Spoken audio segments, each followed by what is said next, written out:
Aujourd'hui dans le Bitcoin, notre whale favori n'a toujours pas rechargé du Bitcoin. Il a vendu ici le 12 novembre, c'était le 12 novembre passé. Il a vendu exactement ici l'ATH pour 10 000 Bitcoins, ce qui correspondait à 638 878 407 et 46 centimes USDT.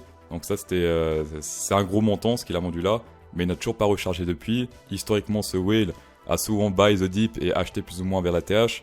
Donc à surveiller, pour l'instant il n'a pas encore rechargé. Comment il a fait pour trouver cette ATH? Eh bien c'était possible que Cardamone ait fait une vidéo à cette date là, le 12 novembre, où il prédit I just found a new Bitcoin pattern and the target is over $2 million over FIMEX. Lui il a vu que c'était le signal pour vendre, donc bien joué à toi. On va passer sur le Bitcoin Price en semaine-ly. Il n'a pas envie de péter ici les maçons. Il a rebondi une fois dessus, il se fait rejeter par les mâts 20 et ensuite là il reteste les maçons. Il n'a pas clôturé pile poil dessus comme on peut le voir ici. Là c'était plus précis, mais en tout cas les maçons fait office de support. Est-ce que c'est un support historique qui tient tout le temps? Non, d'accord, ici ouais bon il a fait un petit rebond avant de se péter plus la gueule. Et sur le BLX, bah ici il a rebondi pendant quelques semaines pour se faire rejeter et ainsi de suite. Ici il a fait un fake out pour ensuite encore plus péter la gueule. Ouais, historiquement quand il touche les maçons c'est pas incroyable hein. Ici hop, bon il a carrément pété les maçons. Historiquement c'est pas ouf, mais pour l'instant ça reste un support tant qu'il est au-dessus. En semaine je préfère me fier à l'EMA 50-200 qui fonctionne mieux selon moi ici. Quand on pète l'EMA 20, ici bah c'est pas très bon pour la suite en général. Ici on l'a pété et on se fait rejeter de nouveau par cet EMA 20 qui devient résistance. Ici pareil on l'a pété, c'était pas bon. Ici on l'a pété, c'était pas bon.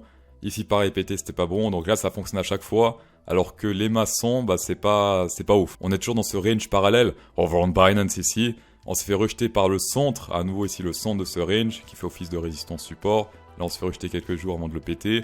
Ici pour l'instant c'est nous rejeter depuis 2 jours. Vu le rejet ici jusqu'à preuve du contraire, on pourra retester ici le bottom de ce range vers les 34 800. Et si on clôture à la hausse, eh bien target ici très ambitieuse 47 800. Après tout dépend bien sûr où est-ce qu'il va toucher. S'il touche ici par exemple, bah, ce sera 48 500. Autre chose très intéressante, over on Binance toujours, si on prend ici le premier rebond, qu'on fait un extended fib et qu'on prend depuis l'ATH, enfin l'ATH précédent, ATH premier rebond, top de rebond ici, et bien le 1618 fait plutôt office de support. On peut voir ici qu'à chaque fois qu'il touche, hop, gros rejet à la hausse, excepté ici on a un petit fake out et ensuite gros rejet à la hausse. Et si on prend ce top là, ce bottom là, enfin ce rebond là et le top de ce rebond, regardez ici 1618, gros rejet ici, et là également gros rejet sur sur cette target ici 1618 dans cette zone là. D'ailleurs on peut voir ici que le 1272 fait office de résistance.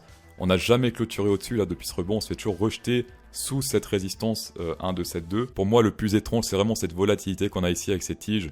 Ici on se fait vraiment rejeter de force par le 1618, tout comme ici on se faisait rejeter de force par le 1618. Niveau tendance totalement baissier à nouveau, l'EMA 200 est au-dessus, l'EMA rouge est en dessous, l'EMA 20 c'est l'EMA rouge. On s'est fait rejeter ici par cet EMA 20 hier, gros rejet hier, et bim on s'est pété la gueule pour l'instant. On s'est fait rejeter sans divergence bear, ici ça descend là aussi. Le max pain complet aux graines de sésame, 39 000 toujours pour ce vendredi ici. On est à 38 000 actuellement, donc on est très proche de cette target de max pain prise. Comme dit la semaine passée, je m'attendais plus à un range qu'à une réelle prise de direction au niveau du prix. En tout cas jusqu'à vendredi, donc dans 4 jours. Pour la sélection naturelle, 39 000 grosses zones ici avec un gros pic ici de sélection. Mais ensuite, ça a l'air plus intéressant quand même à la baisse. On a plus de vagues baissières ici. Plus de plancton ici à la baisse qu'à la hausse. On a également un peu à la hausse, mais moins que ici à la baisse. Longue V short, on est sur du 52 en 24 heures ici de longue pour 47% de short. Donc là, théoriquement, ça devrait descendre un peu pour équilibrer ça, pour que ce soit 50-52 partout plus ou moins.